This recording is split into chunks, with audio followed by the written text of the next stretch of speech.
এরপরে আল্লাহ তাআলা বলেন ফিহি আয়াতুম বাইয়িনাত, আমার এই বাইতুল্লাহর আশপাশে অনেকগুলো কুদরতের নিদর্শন আছে।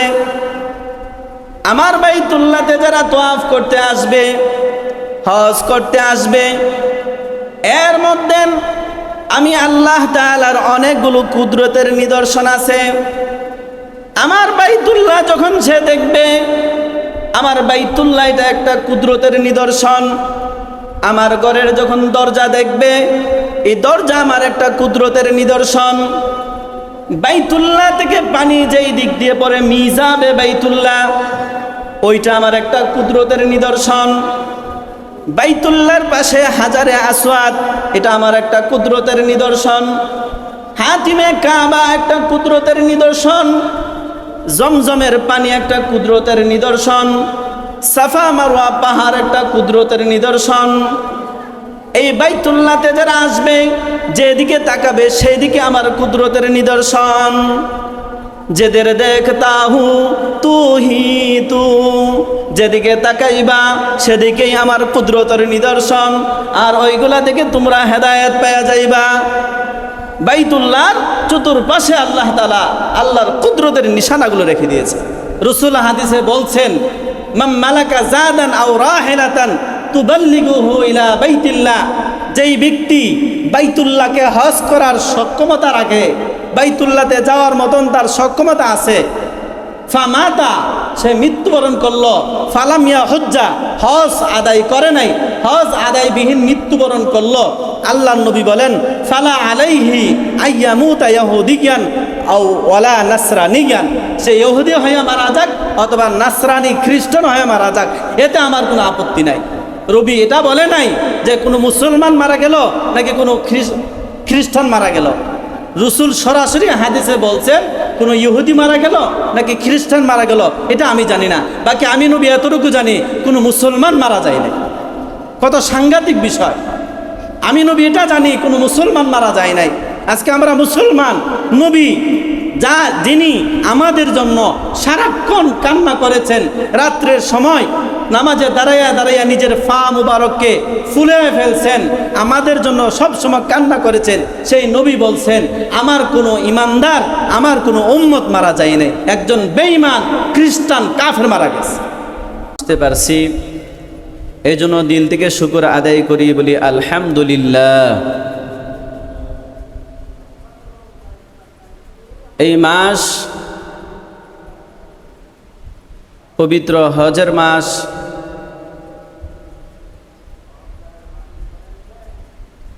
আমি কোরআনে কারিমের 4 নম্বর পারার প্রথম পৃষ্ঠা থেকে আয়াত তেলাওয়াত করেছি। ওই আয়াতের তর্জমা এবং তার সংক্ষিপ্ত আলোচনা করার তৌফিক চাচ্ছি। রব্বুল আলামিন যদি তৌফিক দান করেন, ওমা তৌফিক ইল্লা বিল্লাহ। আমাদের মুসলমানদের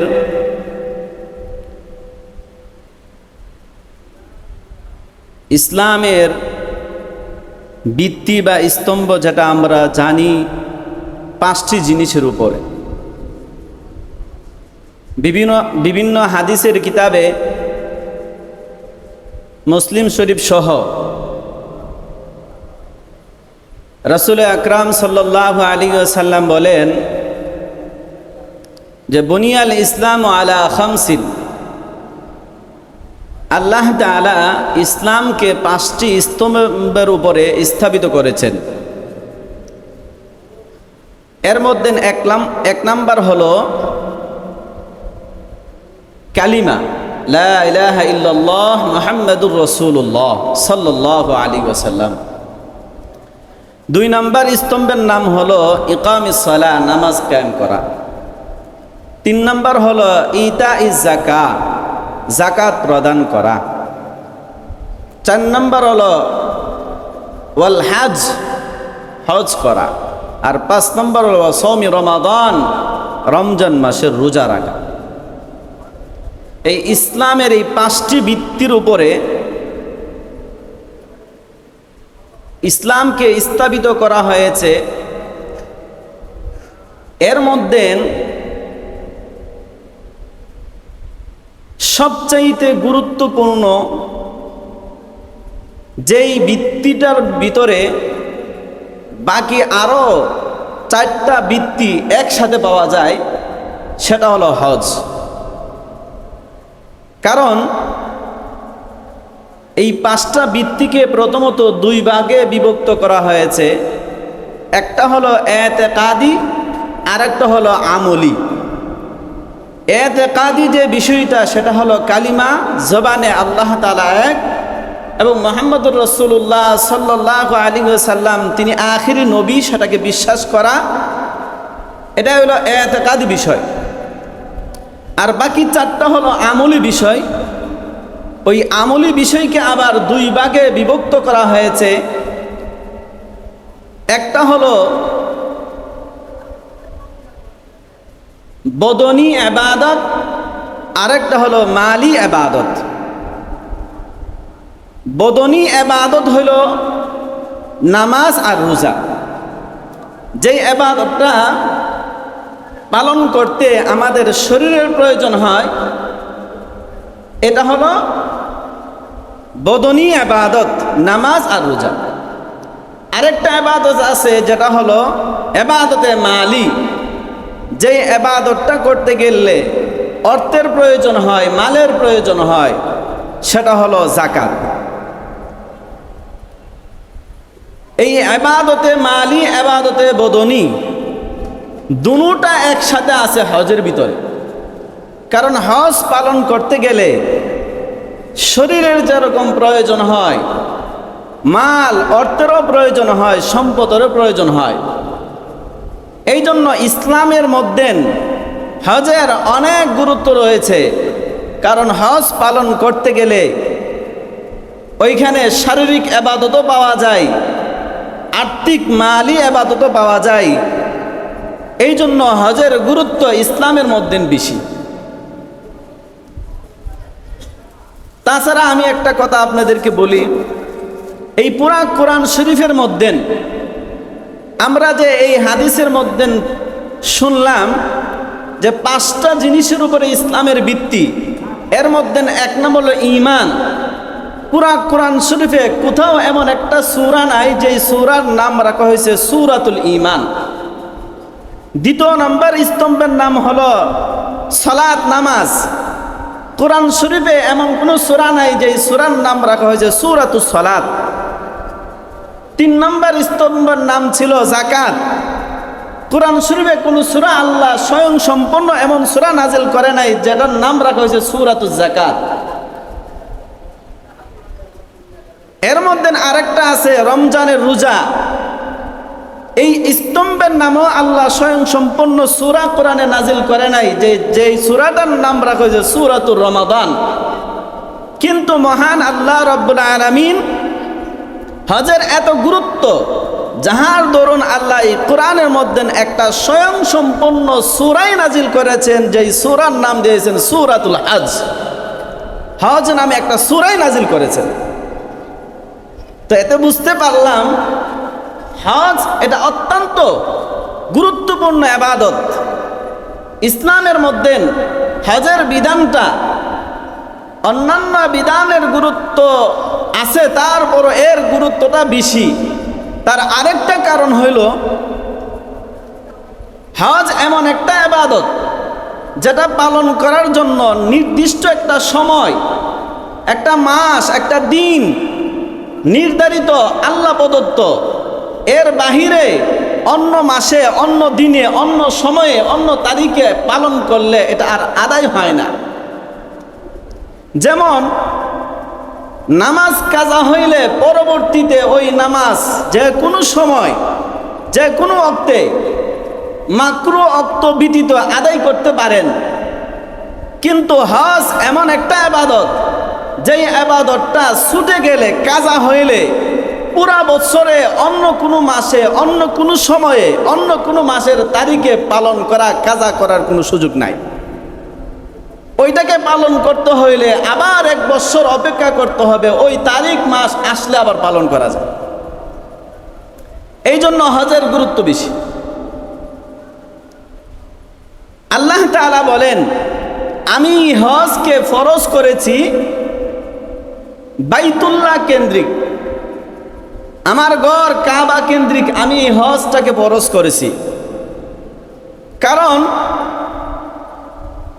আমার এই বাইতুল্লাহ, আমার ঘরের ভিতরে অনেকগুলো বৈশিষ্ট্য আছে, অনেকগুলো গুণ আছে, যে এই গুণের কারণে আমি আল্লাহ হজ মুসলমানের উপরে ফরজ করেছি। আর সেই গুণের কথাগুলোই আল্লাহ তাআলা সূরা আল ইমরানের মধ্যে বলেছেন, 4 নম্বর পারার 1ম নম্বর পৃষ্ঠাতে বলছেন, ওই বাইতুল্লাহর বৈশিষ্ট্যর মধ্যে 1 নম্বর বৈশিষ্ট্য হলো, আল্লাহ বলেন, ইন্না আউওয়ালা বাইতিন, এই পৃথিবীর জগতে আমার এই বাইতুল্লাহ, আমার ঘর কাবা, এটা হলো সর্বপ্রথম ঘর। কারণ আল্লাহ যখন পৃথিবীকে সৃষ্টি করার জন্য ইচ্ছা পোষণ করেছিলেন, এই পৃথিবী পুরাটা পানি আর জলাশয় ছিল।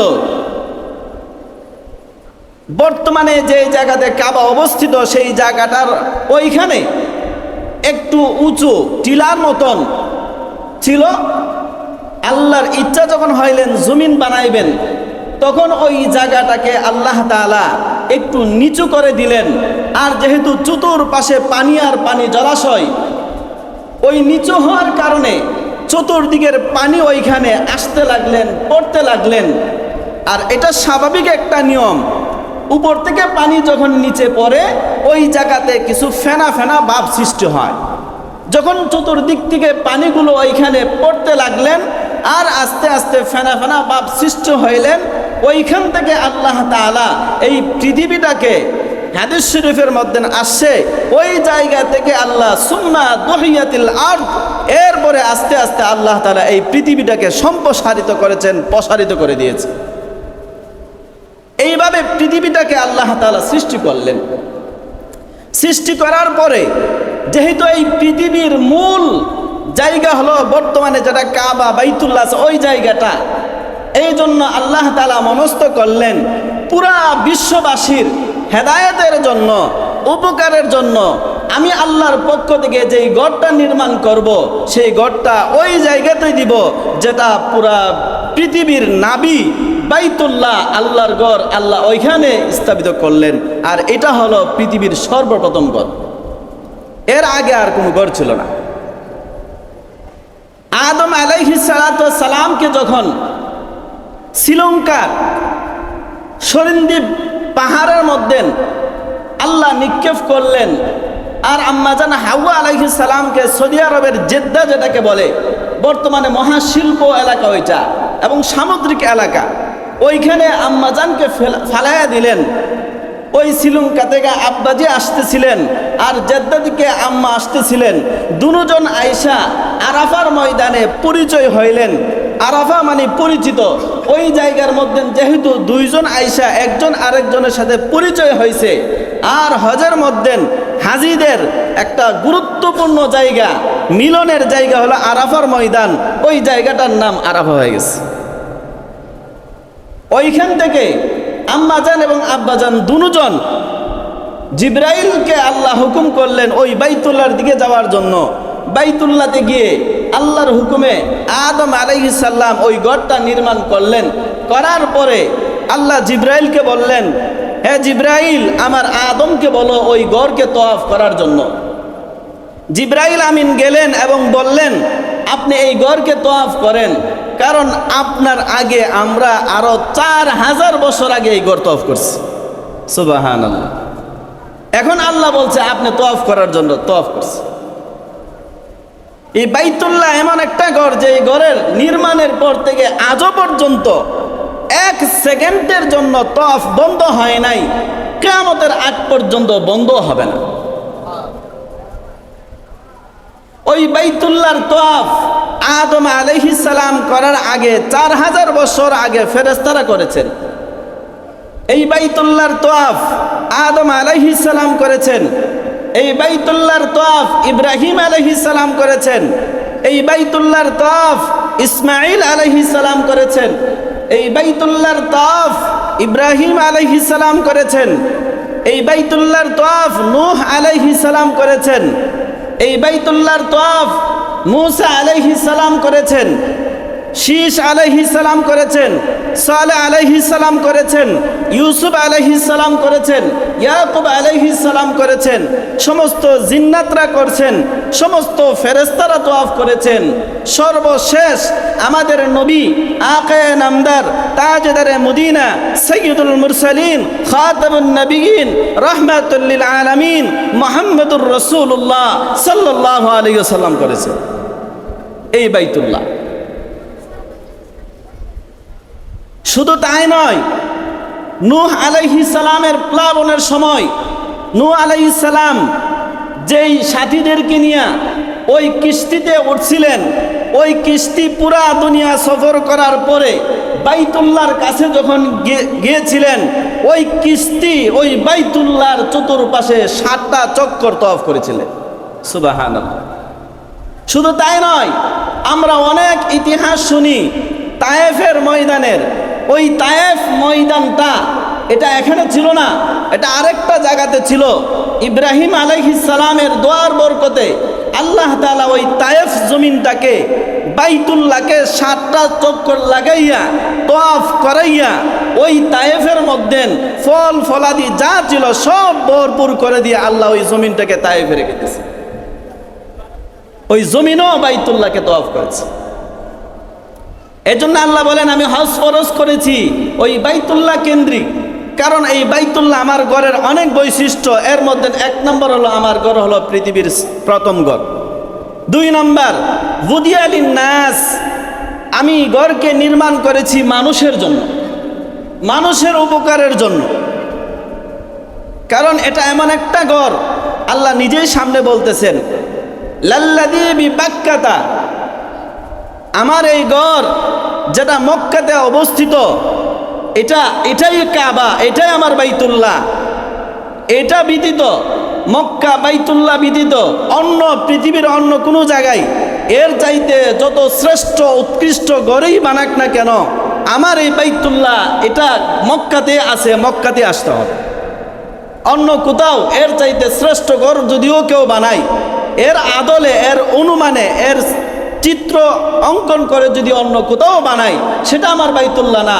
আল্লাহ কোরআনে বলে দিয়েছেন সেটা হলো মক্কাতে আছে, ওইটাই আমার বাইতুল্লাহ।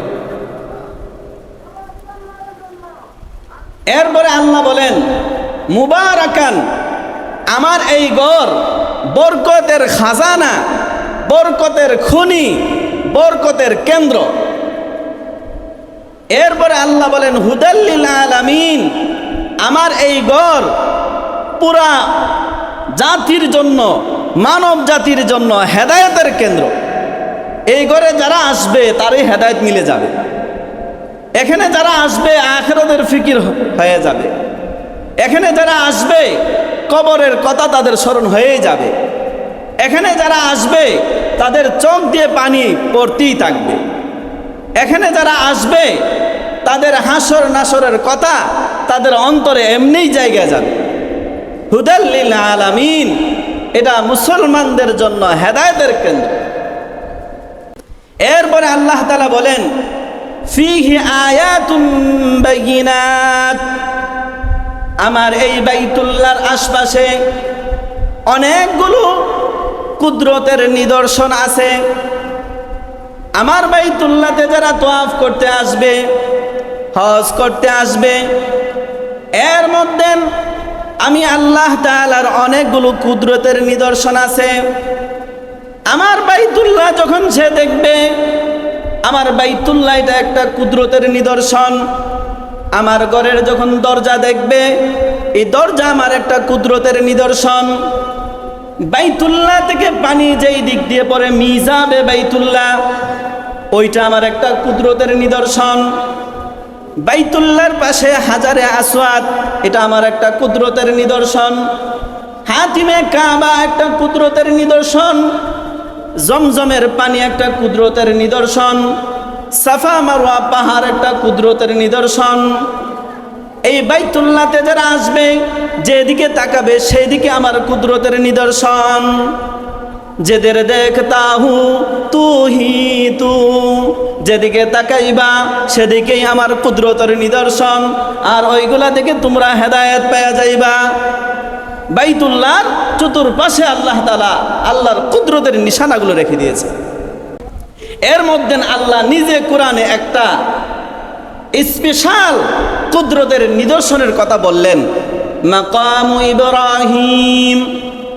আমার বাইতুল্লাহর পাশে গ্লাস দেয়া মোড়ানো ইব্রাহিম আলাইহিস সালামের পদচিহ্ন যুক্ত একটা পাথর, যেটাকে বলা হয় মাকাম ইব্রাহিম।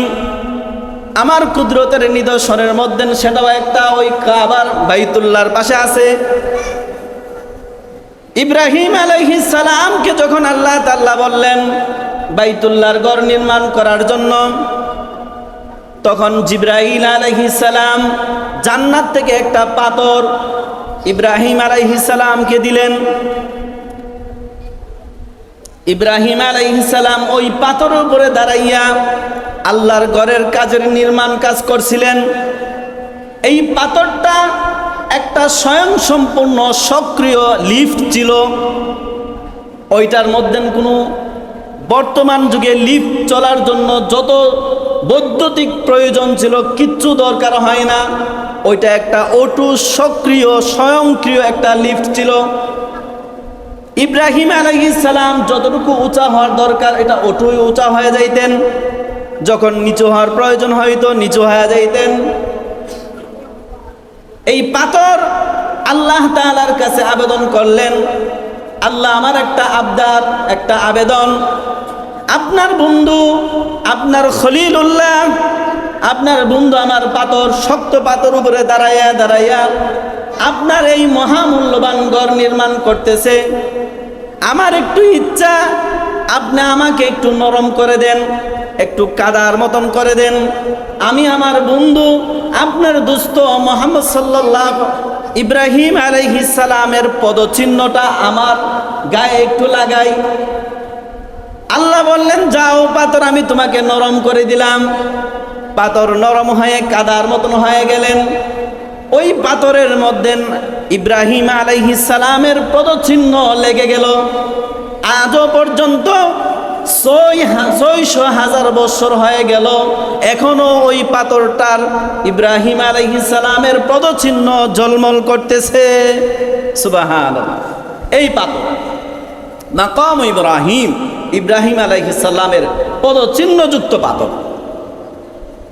এরপরে আল্লাহ তাআলা বলেন ওয়ামান দাখালাহু কানা আমিনা। এই বাইতুল্লাহতে যারা প্রবেশ করবে সবাই নিরাপদ হয়ে যাবে। এই বাইতুল্লাহতে যারাই প্রবেশ করে সবাই নিরাপদ। কাফের বেদিনরা যদি প্রবেশ করে তারাও নিরাপদ, ইমানদাররা প্রবেশ করলে তো আরো নিরাপদ। ওইখানে যত পশু পাখি আছে, জীবজন্তু আছে, সব নিরাপদ। ওইখানের মধ্যে পিঁপড়াও নিরাপদ, হিংস্র প্রাণীরাও নিরাপদ। এই জন্য আল্লাহ বলেন মান দাখালাহু কানা আমিনা। ওই জায়গাতে যারা প্রবেশ করবে তারাই নিরাপদ। শুধুমাত্র যখন মক্কা বিজয় হয়েছিলেন ওই সময় অল্প সময়ের জন্য আল্লাহ তাআলা রাসূল সাল্লাল্লাহু আলাইহি ওয়াসাল্লামকে স্পেশাল একটা হুকুম দিয়েছিলেন, সেটা হলো ওই বাইতুল্লাহকে পবিত্র করার জন্য ওই সময় ওইখানে যত কাফির ছিল তাদেরকে সাফ করছেন এবং মূর্তিগুলোকে বাইর করছেন। এরপরে আজীবনের জন্য ওইখানে কতলে কাতাল, যুদ্ধ, অন্যান্য হামলা সব নিষিদ্ধ, হারাম করে দিয়েছেন আল্লাহ। এই পর্যন্ত আমরা বাইতুল্লাহর ৮টা বৈশিষ্ট্য বলা হয়েছে কোরআনে। কয়টা বৈশিষ্ট্য ভাই? ৮টা বৈশিষ্ট্য বলা হয়েছে। ওই ৮টা বৈশিষ্ট্যের কারণে আল্লাহ বলেন আমি মানুষের উপরে হজকে ফরজ করেছি।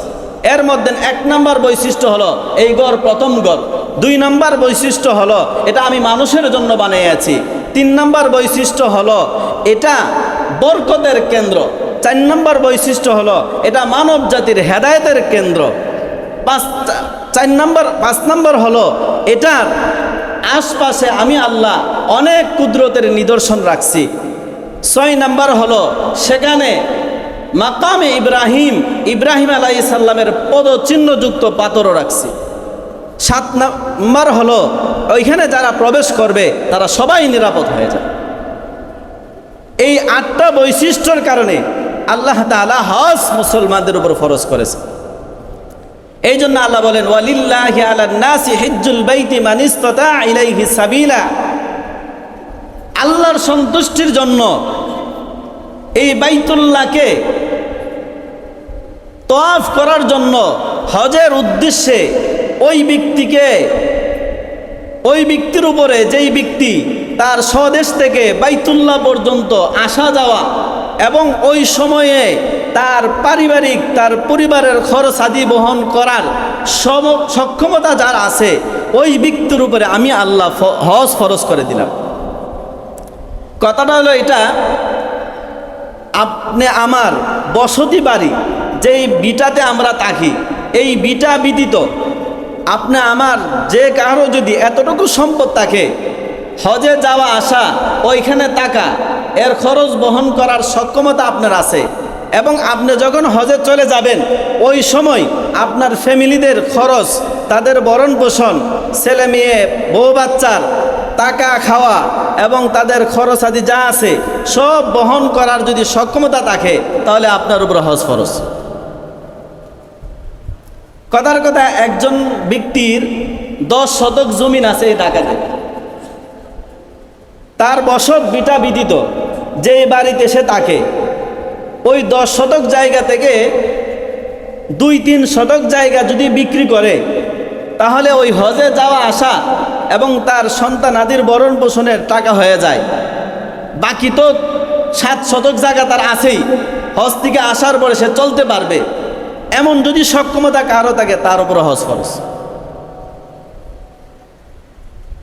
আর হজ ফরজ আল্লাহ নবী সাল্লাল্লাহু আলাইহি ওয়াসাল্লাম বলেন ইন্নাল্লাহা ক্বাদ ফারাজা আলাইকুমুল হজ ফাহাজ্জু, নিশ্চয়ই তোমাদের উপরে হজকে ফরজ করা হয়েছে, সুতরাং তোমরা হজ পালন করো। হজ যাদের উপরে ফরজ হয়েছে, রাসূল আরেক হাদিসের মধ্যে বলেন তাআজ্জালু ইলাল হাজ্জি ফা ইন্না আহাদাকুম লা ইয়াদরি মা ইয়ারিদু লাহু। হজ যখন তোমার উপরে ফরজ হয়েছে সুতরাং তুমি যত তাড়াতাড়ি পারো হজ পালন করো, কারণ তোমাদের মধ্যে কেউ এই কথাটা জানে না সামনে এমনও তার সমস্যা আসতে পারে, এমনও বিপদ হইতে পারে, এমনও মুসিবতের সম্মুখীন হইতে পারে, হজ করা তার পক্ষে কোনো পক্ষেই সম্ভব হচ্ছে না। এই জন্য হজ যখন ফরজ হবে তখনই হজ করে নেওয়া, এটাই হলো শরীয়তের আদেশ, শরীয়তের নির্দেশ। কিন্তু আজকে আমরা বলি কি, যদি ছেলে বিদেশ থেকে টাকা পাঠাই তাহলে হজে যাব। বলেন তো, ছেলে বিদেশ থেকে টাকা পাঠাবে আর আপনি হজে যাবেন, এটা শরীয়তের কত নম্বর মাসালা? আপনি 3টা মেয়ে বিয়ে শাদী দেওয়ার পরে হজে যাবেন, এটা বলেন তো কোন ফতোয়ার কিতাবের ফতোয়া? আপনি বিল্ডিংয়ের কাজ ধরছেন, জিজ্ঞাসা করলে বলেন যে বিল্ডিংয়ের কাজ ধরলাম এখনো শেষ হয় নাই, বিল্ডিংয়ের কাজটা শেষ হোক তারপরে যাবো। বলেন তো এটা কোন মাসালা? আপনি চাকরিজীবী, আপনি বলতেছেন এখনো চাকরি শেষ হয় নাই, যখন অবসরে যাব, রিটায়ারের টাকা পাবো তখন হজে যাব। বলেন তো এটা কোন শরীয়ত? এই সমস্ত বাহানা দিয়ে আমরা যখন একদম কুজো হয়ে যাই, বৃদ্ধ হয়ে যায়, বুড়া হয়ে যায়, তখন আমরা হজে যাওয়া শুরু করি। আচ্ছা বলেন, হজ এটা এমন একটা ইবাদত, এটা বৃদ্ধ বুড়াদের জন্য না, এটা হলো মুসলমানদের ইবাদত, এটা বৃদ্ধদের ইবাদত না, এটা হলো মুসলমানের ইবাদত। কারণ আল্লাহ নবী সাল্লাল্লাহু আলাইহি সাল্লাম বলছেন আল হাজ্জু আল আজ্জু, হজ এটা কষ্টদায়ক, হজ পালন করা এটা অনেক কষ্ট। এখন যেই ব্যক্তি দুনিয়ার সব কিছু করার পরে শরীর দুর্বল হয়ে গেছে, অকিছু হয়ে গেছে, গিরাকেরা সব ছাইরা দিছে, সুজায়ন হাঁটতে পারে না, দুনিয়ার কোনো কাজ চলে না, তখন বলে ঠিক আছে এখন যে কাবা শরীফ দিকে আস, হজটা করে আস, তখন আপনি যা কি করবেন? ঠিক তদরূপ আমরা অনেক ক্ষেত্রে এতেকাফটাকে এরকম বানাই লাইছি যে এটা হলো মুরব্বীদের, যারা বৃদ্ধ তাদের এতেকাফ, অথচ এতেকাফ বৃদ্ধদের জন্য না, এটা মুসলমানের ইবাদত। আমরা বানাই ফেলছি এটা বুড়াদের ইবাদত। এই জন্য রমজান মাস আসলে গ্রামের মধ্যে সবচাইতে অখিজু দুর্বল বাসার মধ্যে বৈশা থাকে, কোনো দুনিয়ার কাজ তারা দ্বারা চলে না, কয়েকজনে মিলা বা 10-15 মিলায় তারা আইনা মসজিদের মধ্যে হুতাইয়া দিল, মসজিদের সাথে তাকলো আর বলল, চাচা এটা মান সম্মানের বিষয়, ইজ্জতের ব্যাপার, এলাকার মানুষ কি কইব যে এত বড় একটা মহল্লা একটা মানুষ এতে কাফে নাই, হুজুরও বলছে এতে কাফে না বসলে এটা সবাই গুনাহগার হবে, চাচা আপনি বসেন, আপনার যা লাগে সব আমরা দিমু, চা পান যা আছে সব দিব, যাওয়ার সময় লুঙ্গি গেঞ্জি যা আছে সব দিয়ে দিব, আপনি তাকে ওনারে বসায় দিয়া গ্রামবাসী চলে যায়। আর আল্লাহতে বলতেছে, আল্লাহ মিলাইতে পারলাম না সবল কাউরে, একজন দুর্বলরে দিয়ে এলাম, আল্লাহ এ উসিলে আমাদেরকে মাফ করেন। আল্লাহ তখন বলে গ্রামবাসীরে, আচ্ছা তোমরা সবলরা কোথায়, এই দুর্বলরে রেখে দিয়ে আসলা, সবলরা কোথায় গেল? ওই গ্রামবাসী আল্লাহকে বলে, সবলরা সবাই জুতা কিনতে গেছে। রমজানের শেষ দশকে যায় কিনা জুতা কেনার জন্য, জুতা পাঞ্জাবি শাড়ি বিভিন্ন জিনিস কেনার জন্য সবলরা কোথায় যায়? মার্কেটে যায়। আর গ্রামের সবচাইতে দুর্বল একজন বৃদ্ধ, কিচ্ছু করতে পারে না, দুনিয়ার কাজ চলে না, নিজেও ঠিক মতো সব কিছু করতে পারে না, তাহারে রাইকা সবাই মার্কেটে গেছে। তখন আল্লাহ তাআলা বলেন, ঠিক আছে, সবলরা যখন মার্কেটে গেল জুতা কেনার জন্য, জুতা তারা কিনক, তাদের কিনা জুতা দিয়া ফেরেশতা দিয়া তাদেরকে বাইরাম ইনশাআল্লাহ। আমরা এটাকে দুর্বলদের ইবাদত বানাই ফেলছি। হজটার বেলাও এরকমই, সবাই দুনিয়ার সব কিছু সাইরা একদম দুর্বল যখন হয়ে যা আর কিচ্ছু করতে পারে না, তখন হজে যাওয়ার নিয়ত করে না। ভাই এটা দুর্বলের হজ না, বুড়াদের হজ না, ইবাদত না, এটা হলো মুসলমানের ইবাদত। এই জন্য যতক্ষণ আপনার শরীরে শক্তি আছে, দেহ সবল আছে, তখনই আপনি হজ করেন। দুর্বল হয়ে গেলে হুইল চেয়ারে বৈশা বৈশা আরেকজনের টেলাইলো আর আপনি হজ করলেন, এটা যথাযথ হজ পালন হবে না। হজ পালন করতে হলে অবশ্যই আপনাকে ওই সুস্থ সবল থাকা অবস্থায় যখন ফরজ হয়েছে তখনই যে হজ করে। আল্লাহর ঘর দেখেন, হজ যারা পালন করবে, আল্লাহ নবী সাল্লাল্লাহু আলাইহি ওয়াসাল্লাম বলেন, আল হাজ্জুল মাবরুর লাইসা লাহুল জাযা ইল্লাল জান্নাহ। হজ যার হজ কবুল হইল তাহার প্রতিদান একটাই, সোজা জান্নাত। সুবহানাল্লাহ। যার হজ কবুল হবে, কবুল হজের প্রতিদান একটাই, আল্লাহ তাকে বিনা হিসাবে জান্নাত দান করে। আল্লাহ নবী সাল্লাল্লাহু আলাইহি ওয়াসাল্লাম আরেক হাদিসের মধ্যে বলেন, তাবিউ বাইনাল হজ্জ ওয়াল উমরা ফাইন্নাহুমা ইয়ানফিয়ানিল ফাকর ওয়াজ যুনুব। তোমরা হজ এবং উমরা একের পর এক আদায় করতে থাকো, পালন করতে থাকো। তোমরা এই দুটোটা তোমাদেরকে দরিদ্রতা দূর করে দিবেন এবং তোমাদের জীবনের সমস্ত গুনাহকে মাফ করে দিবেন। আমরা আজকে হজের জন্য, হজ পালন করতে গেলে চিন্তা করি এই 7 লাখ 8 লাখ টাকা চলে যাবে, পোলাপানের অবস্থা কি হইব, দুর্বল হয়ে যাব, গরিব হয়ে যাব। রসুল বলছেন আপনি গরিব হবেন না, বিশ্বাস করেন। এই হাদিস প্রমাণ। ফাইন্নাহুমা ইয়ানফিয়ানিল ফাকরা। 1 নম্বরে নবী বলছেন যে 1 নম্বরে হজ উমরা করলে তার দরিদ্রতা আমি আল্লাহ দূর করে দিব। 2 নম্বর ওয়াজ যুনুব, সমস্ত গুনাহ আল্লাহ তাআলা মাফ করে দিবেন। এই জন্য হজের যাওয়ার নিয়ত কইরা যারা যাচ্ছেন না, ছেলে মেয়ের জন্য রেখে যাচ্ছেন, মহান রবের বিধানকে মানতেছেন না, আর নিজে চিন্তা করতেছেন, ছেলে মেয়ের দিকে তাকাই আছেন, মনে রাখেন আপনি যেই ছেলে মেয়ের দিকে তাকাইয়া আল্লাহর বিধান হজ পালন করতেছেন না, আর মনে করতেছেন ওই সন্তানরা আপনি মৃত্যুবরণ করলে তারা আপনাকে স্মরণ করবেন না। বাবা, আপনি ভালো করে মনে রাখেন, যেই নাফরমান রব পুরা কায়নাতকে সৃষ্টি করেছেন, যেই রব পুরা কায়নাতকে পরিচালনা করেন, যেই রব তাকে খাওয়াই পালাই, তাকে সুস্থ রাখে, এত মালিক, এত বড় মালিক রে, যেই নাফরমানে ভুলে গেছে, ওই নাফরমান আপনি মৃত্যুবরণ করলে আপনাকে স্মরণ রাখবে না। এটা চিরন্তর সত্য কথা। আপনি বুকার স্বর্গে বাস করতেছেন, আপনি নিজের কপালে কুড়াল মেরে নিজের সন্তানদের জন্য সম্পত্তি রেখে যাচ্ছেন, হজ করতেছেন না। চক্ষু দুইটা বন্ধ হইলে তখন বুঝতে পারবেন কি করে গেছেন দুনিয়ার মধ্যে, কার জন্য রেখে গেছেন। ওই নাফরমান তো আল্লাহর 365 দিনে একদিনও আল্লাহকে স্মরণ করে না, আল্লাহর পায়ে সেজদা দেয় না, নামাজ পড়ে না, সে কিভাবে আপনাকে স্মরণ রাখবে? সে তো আপনার উপার্জিত টাকা দিয়ে যত নাফরমানি আছে, গুনাহ আছে, সব করবে, সব করবে। এই জন্য সময় থাকতে হজের ফরজ এটা আদায় করেন। আল্লাহ নবী সাল্লাল্লাহু আলাইহি ওয়াসাল্লাম বলছেন, যার উপরে হজ ফরজ হয়েছে কিন্তু সে হজ আদায় করে নাই, এমত অবস্থায় তার মৃত্যু হয়েছে, নবী বলেন সে ইহুদি হয়ে মারা যাক অথবা নাসরা খ্রিস্টান হয়ে মারা যাক, এতে আমি কিছু জানি না। নবী বলেন, উম্মত আমি এটা জানি, আমার কোনো মুসলমান উম্মত মারা যায় নাই, কোনো ইহুদি অথবা খ্রিস্টান মারা গেছে। রাসূল হাদিসে বলছেন, মান মালাকা জাদান আও রাহিলাতান তুবাল্লিগুহু ইলা বাইতিল্লাহ, যেই ব্যক্তি বাইতুল্লাহকে হজ করার সক্ষমতা রাখে, বাইতুল্লাহতে যাওয়ার মতন তার সক্ষমতা আছে, ফামাতা সে মৃত্যুবরণ করলো, ফালামিয়া হজ্জা হজ আদায় করে নাই, হজ আদায়বিহীন মৃত্যুবরণ করলো, আল্লাহর নবী বলেন ফালা আলাইহি আইয়ামুতা ইয়াহুদিয়ান আও ওয়ালা নাসরানিয়ান, সে ইহুদি হয়ে মারা যাক অথবা নাসরানি খ্রিস্টান হয়ে মারা যাক, এতে আমার কোনো আপত্তি নাই। রবি এটা বলে নাই যে কোনো মুসলমান মারা গেল নাকি কোনো খ্রিস্টান মারা গেল।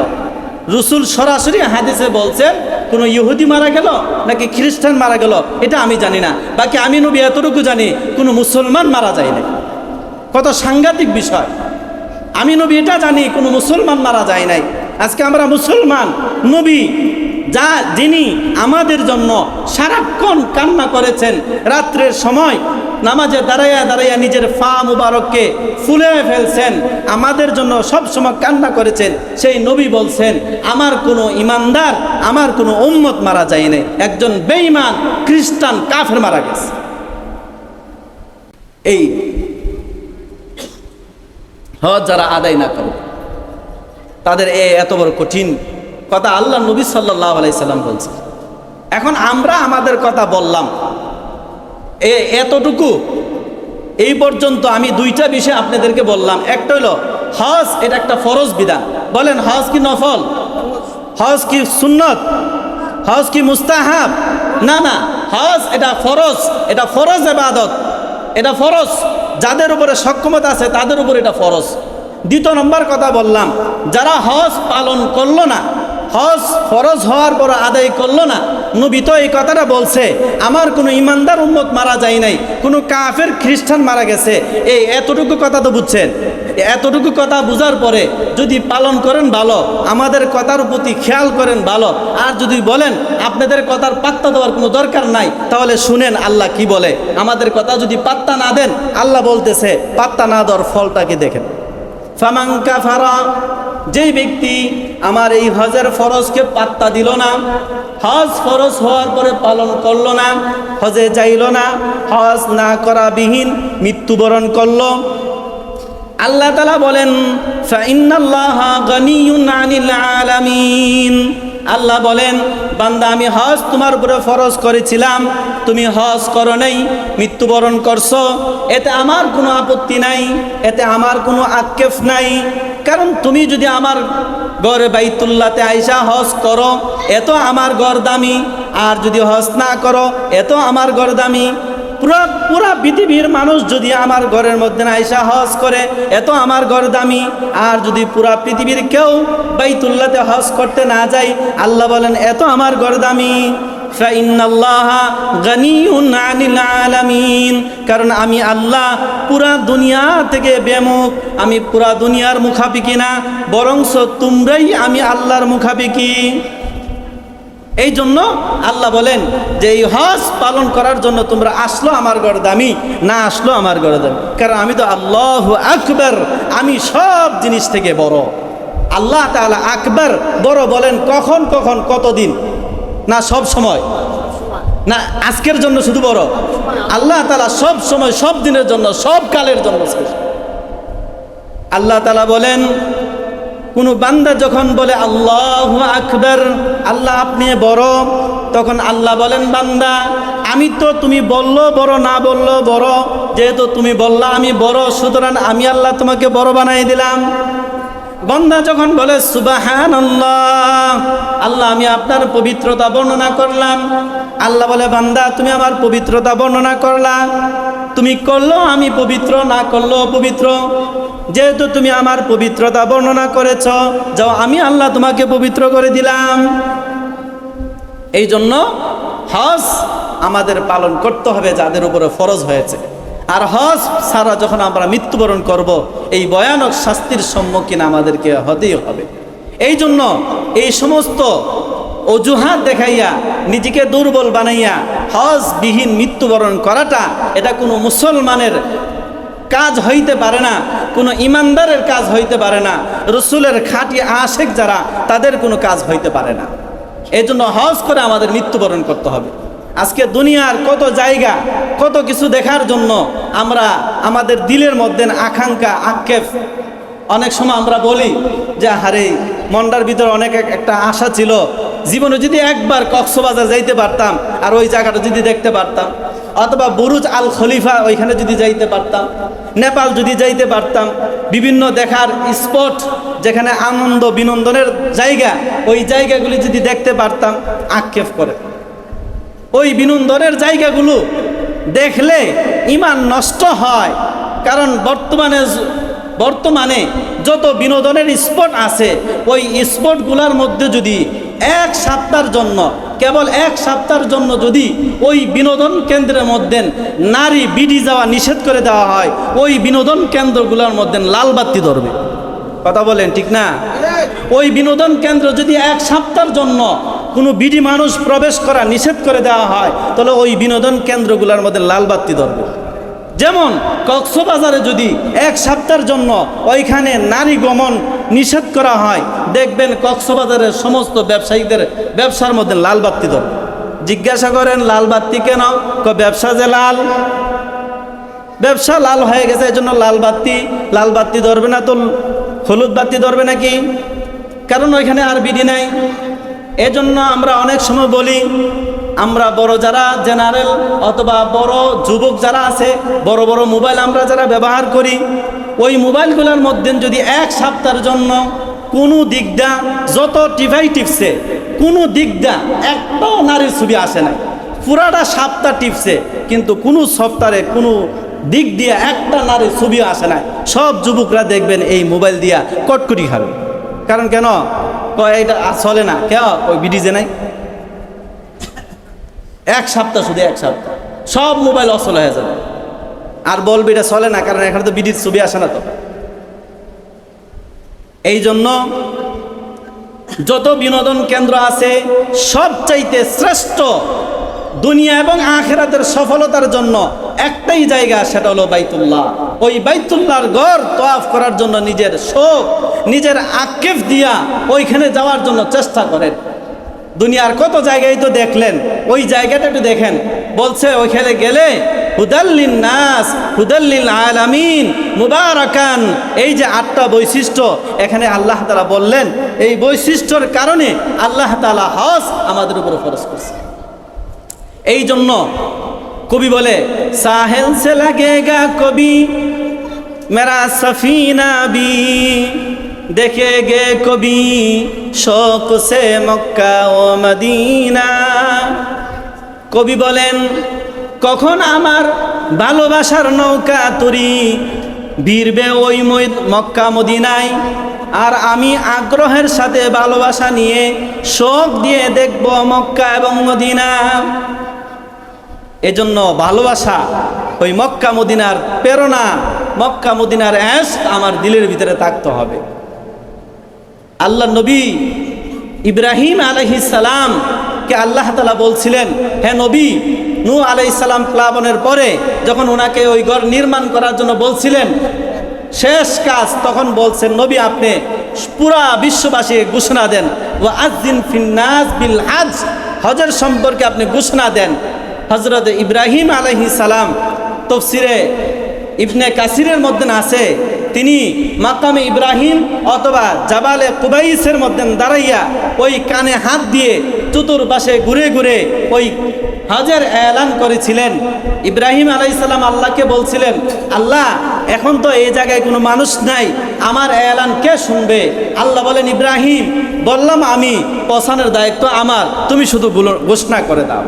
ইব্রাহিম আলাইহিস সালাম কান ধরে ঘোষণা করছিলেন, আর আল্লাহ তাআলা সেই আওয়াজ ওই সময় যারা জীবিত ছিল তাদের কানেও পৌঁছাইয়া দিয়েছিলেন, ওই সময় যারা রূহের জগতে ছিল তাদের কানেও পৌঁছাইয়া দিয়েছিলেন, যারা মার গর্ভে ছিল তাদের কানেও আল্লাহ তাআলা পৌঁছাইয়া দিয়েছিলেন, যারা ঘুমন্ত ছিল তাদের কানেও আল্লাহ পৌঁছাইয়া দিয়েছিলেন। তাফসীরে ইবনে কাসিরের মধ্যে আছে, আল্লাহর কসম ওইখানে লেখা এটা আছে, ওই ঘোষণা পাওয়ার পরে যারা যতবার লাব্বাইক বলছে আল্লাহ তাআলা তাদের নসিবে তাদের হায়াতে ততবার হজ করার তৌফিক হবে। সুবহানাল্লাহ। কেউ যদি 10 বার লাব্বাইক বলে থাকে সে 10 বার হজ করবে, কেউ যদি 20 বার লাব্বাইক বলে থাকে সে 20 বার হজ করবে। আল্লাহ তাআলা আমাদের সকলকে হজ্জে মাবরুর, আল্লাহ তাআলা হজ্জে মাবরুর মাকবুল হজ, যে হজের মাধ্যমে জান্নাত অর্জন হয়, যে হজের মাধ্যমে দারিদ্রতা দূর হয়, যে হজের মাধ্যমে জীবনের সমস্ত গুনাহ মাফ হয়, এমন হজ করার আল্লাহ আমাদের সকলকে তৌফিক দান করুন। আমাদের ইমানে আমলে আখলাকে আল্লাহ তাআলা বরকত দান করুন। আল্লাহ তাআলা আমাদের সকলকে ইসলামের রঙে রঙিন হওয়ার তৌফিক দান করুন। এবং বর্তমানের ফিতনার যুগে যত ধরনের গুনার রাস্তা আছে, আল্লাহ সমস্ত গুনার রাস্তা থেকে আমাদের ঈমান আমলকে হেফাজত করার তৌফিক দান করুন।